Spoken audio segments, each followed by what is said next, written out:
Praise the lord. దేవుని ఘనమైన నామమునకు మహిమ ఘనత ప్రభావములు కలుగునుగాక. వేకోజామున బెరయా సందేశం. ముందుగా ఒక వచనం ద్వారా దేవుని మహిమపరుచుకుందాము.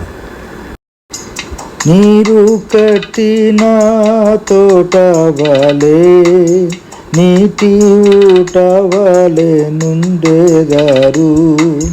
నీరు కట్టిన తోట వలె, నీటి ఊట వలె ఉండేదారు. క్షేమములో తృప్తినిచ్చి క్షేమముగా మిమ్ము నడిపించును. క్షేమములో తృప్తినిచ్చి క్షేమముగా మిమ్ము నడిపించును. బలపరచును మీ ఎముకలను, బలపరచును మీ ఎముకలను. అధికముగా ఫలించుడి, అధికముగా ఫలించుడి. మీరు బహుగా ఫలించినచో మహిమ కలుగును తండ్రికి. ఈ రీతిగా ఫలించినచో శిష్యులై ఉండేదారు. ఈ రీతిగా ఫలించినచో శిష్యులై ఉండేదారు. ఈనాటి దేవుని వాగ్దానపు వాక్యాన్ని చదువుకుందాము. యెషయా గ్రంథము 58వ అధ్యాయము 11వ వచనము. ఎప్పుడును ఉబుకుచుండు నీటి ఊట వలెను ఉండేదవు. ప్రభునందు ప్రియమైన దేవుని జనాంగమా, ఈ వేకువజామున దేవుడు మనకిచ్చినటువంటి ఈ వాగ్దానపు వాక్యాన్ని బట్టి దేవునికి ఎంతగానో వందనాలు. ఈ మాటలు యెషయా ప్రవక్త ద్వారా ఇశ్రాయేల్ ప్రజలను ఉద్దేశించి చెప్పినవి. ఇశ్రాయేల్ ప్రజలు వాస్తవమైనటువంటి భక్తి ప్రపత్తులు తెలియకుండా వారు చేసేటువంటి భౌతికపరమైన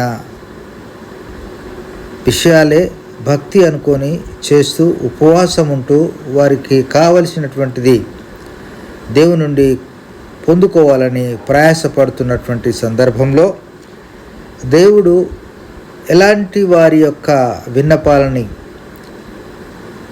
ఫలింపచేస్తాడు, వారి విన్నపాలనికి ఆయన జవాబు దయచేస్తాడు అనేటువంటి విషయాన్ని చాలా స్పష్టంగా తెలియజేసినట్లుగా మనం ఇక్కడ చూస్తాం. ఇక్కడ ఇశ్రాయేల్ ప్రజలు వారు దేవుని ప్రశ్నిస్తున్నట్లుగా మనం చూస్తున్నాం. మేము ఉపవాసం ఉండగా నీవెందుకు చూడవు? మేము మా ప్రాణములను ఆయాసపరుచుకొనగా నీవెందుకు లక్ష్య పెట్టవు అని దేవుణ్ణి వారు ఎదురు ప్రశ్న వేస్తున్నట్లుగా మనం చూస్తాం. దేవుడు ఏమంటున్నాడంటే, మీ హృదయాలు నాకు దూరంగా ఉన్నాయి, మీ కఠినమైనటువంటి మనస్సులు, మీరు భౌతికపరమైనటువంటి ఆచారాలు చేస్తూ నాకు ఇష్టమైనటువంటి ఉపవాసాలు మీరు చేయట్లేరు, నాకు ఇష్టమైన భక్తి మీరు చేయట్లేరని దేవునికి ఇష్టమైనది ఏందో ఈ అధ్యాయంలో సంపూర్ణంగా తెలియజేస్తూ వచ్చాడు. అదేమిటంటే, నీ ఆహారము ఆకలిగొనిన వారికి పెట్టుటయు, నీ రక్త సంబంధికి ముఖము తప్పింపకొనుటయు, దిక్కుమాలిన బీదలను నీ ఇంట చేర్చుకొనుటయు, వస్త్రహీనుడు నీ కనబడినప్పుడు వానికి వస్త్రములు ఇచ్చుటయు, ఇదియే కదా నాకు ఇష్టమైన ఉపవాసము అంటాడు. ఇంకా అప్పుడు నీవు నన్ను పిలువగా నేను నీకు ఉత్తరం ఇస్తాను, నీవు అనుకున్నవన్నీ నీకు దయచేస్తాను అనే విషయాన్ని దేవుడు క్లియర్గా ఇశ్రాయేల్ ప్రజలకు తన ప్రవక్త ద్వారా తెలియజేస్తున్నట్లుగా మనం చూస్తాం. అప్పుడు నీవు పిలువగా యెహోవా ఉత్తరం ఇచ్చును, నీవు మొరపెట్టగా ఆయన నేనున్నానను.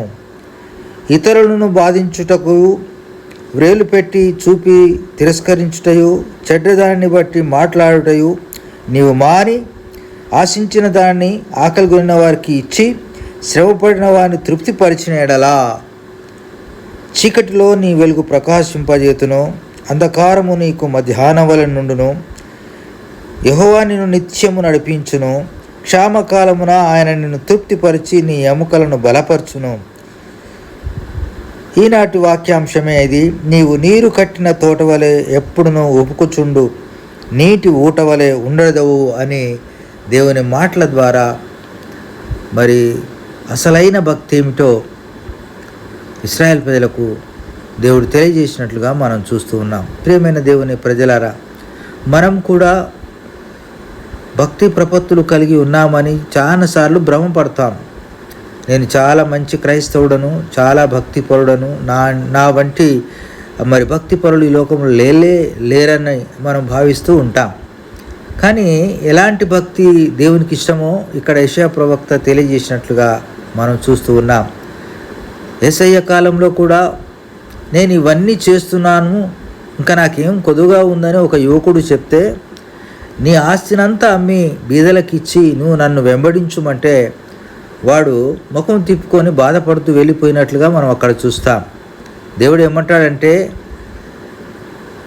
ఇలాంటి వారు పరలోక రాజ్యంలో ప్రవేశించుట దుర్లభము, సూది బెజ్జంలో ఒంటైనా దూరుతుంది కానీ ధనవంతుడు పరలోక రాజ్యంలో ప్రవేశింపలేడని ఒక చక్కని వివరణ యేసయ్య కూడా ఇస్తాడు.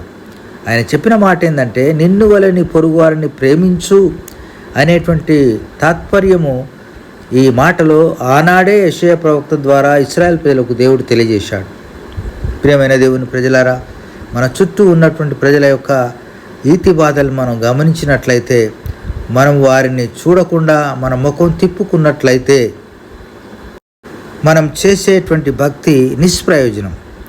కనుక మనము దేవుని వాక్యాన్ని నెరవేర్చే బిడ్డలంగా, దేవునికి లోబడే బిడ్డలంగా, దేవుని మాటలను మనం పాలించేటువంటి వారంగా, అలా దేవుని వాక్యాన్ని యథాతథంగా అనుసరించే వారంగా ఉన్నట్లయితే దేవుడు మనల్ని ప్రేమిస్తాడు, మనం అనుకునేన్ని దేవుడు మనకు సమకూరుస్తాడు. అట్లా ఉండడానికి ప్రభు మనకు సాయం చేయనుగాక. రండి ప్రార్థన చేసుకుందాం. ప్రేమ కలిగిన మా ప్రియ పరలోకపు తండ్రి, మహోన్నతుడా, నీకు వందనములు, స్తోత్రములు, కృతజ్ఞతాస్తుతులు ఈ వేకోజామున చెల్లిస్తూ ఉన్నాం నాయన.